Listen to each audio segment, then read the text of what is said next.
your civics class 7, chapter 3, part 1, and your chapter name is How the State Government Works. Last year we discussed the fact that government works at 3 levels, local, state and national, and looked at the work of local government in some detail. In this chapter we examine the work of the government at the state level. How does this take place in a democracy? What is the role of members of legislative assembly and ministers? How do people express their views or demand action for government?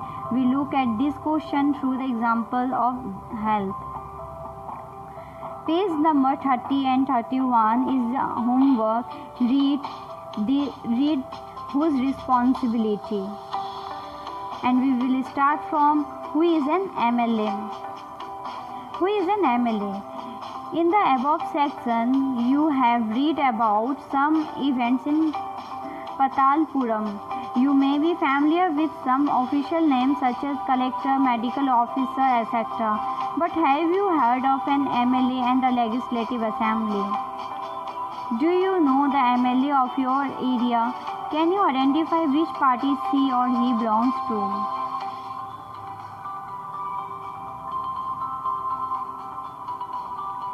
राज्य शासन कैसे काम करती है? पिछले वर्ष हमने यहाँ चर्चा की थी कि शासन 3 स्तरों पे काम करता है, स्थानीय, राज्य और केंद्र। हमने कुछ विस्तार के साथ स्थानीय शासन के कार्यों के बारे में जाना भी था। इस अध्याय में हम जानेंगे कि राज्य स्तर पर शासन कैसे कार्य करता है, लोकतंत्र में राज्य का शासन किस तरह किया जाता है, विधानसभा सदस्य और मंत्रियों की क्या भूमिका है, लोग शासन के सामने अपने विचार कैसे रखते हैं या किसी कार्य की मांग कैसे करते हैं। हम इन प्रश्नों पर विचार करने के लिए स्वास्थ्य का उदाहरण लेते हैं। विधायक कौन होता है? उपरोक्त भाग में आपने पतालपुरम की कुछ घटनाओं के बारे में पढ़ा।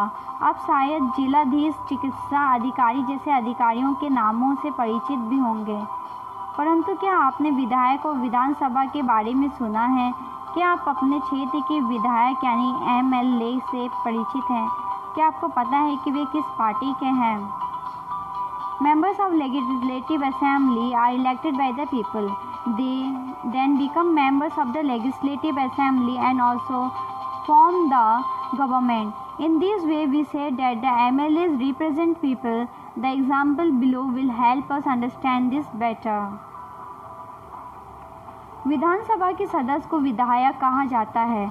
MLA member of legislative assembly का संक्षिप्त रूप है MLA। MLA का चुनाव जनता द्वारा किया जाता है, फिर ये लेजिस्लेटिव असेंबली के मेंबर यानी विधानसभा के सदस्य बन जाते हैं और सरकार बनाते हैं। इस प्रकार से हम कह सकते हैं कि विधायक जनता का प्रतिनिधित्व करते हैं।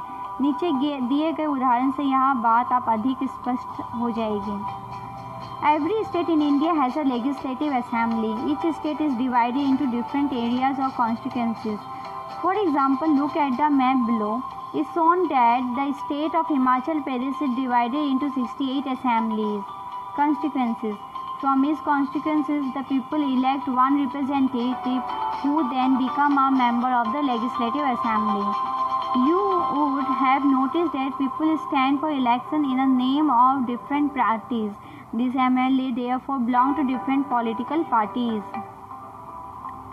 भारत के हर राज्य में एक विधानसभा है। हर राज्य कई निर्वाचन क्षेत्रों में बटा हुआ है। उदाहरण के लिए यहाँ दिए गए मानचित्र को देखिए। इसमें दर्शाया गया है कि हिमाचल प्रदेश 68 निर्वाचन क्षेत्रों में बटा है। हर निर्वाचन क्षेत्र से जनता एक प्रतिनिधि चुनती है जो विधानसभा का सदस्य यानी विधायक बन जाता है। आपने ध्यान दिया होगा कि चुनाव में लोग अलग अलग पार्टियों के नाम से खड़े होते हैं, इसलिए ये विधायक अलग अलग राजनीतिक दलों के होते हैं। How do people who are MLAs become minister or chief minister? A political party whose MLA have won more than half the number of constituencies in a state can be said to be a majority. The political party that has the majority is called the ruling party and all others members are called the opposition. For example, the Legislative Assembly of the state of Himachal Pradesh has 68 MLA constituencies. जो लोग विधायक होते हैं वे मंत्री या मुख्यमंत्री कैसे बन जाते हैं? जिन राजनीतिक दल के विधायक आधे से अधिक निर्वाचन क्षेत्रों में जीत जाते हैं, राज्य में उस दल को बहुमत में माना जाता है। बहुमत प्राप्त करने वाले राजनीतिक दल को सत्ता पक्ष और अन्य सबको विरोधी पक्ष वाला कहा जाता है। उदाहरण के लिए हिमाचल प्रदेश की विधानसभा में विधायकों के 68 निर्वाचन क्षेत्र हैं। If you have any doubt, please let us know. We will try to clear your doubts in another video. अगर आपको कोई संदेह है तो कृपया करके हमें बताइए। हम अगले वीडियो में आपके संदेह को दूर करने का प्रयास करेंगे।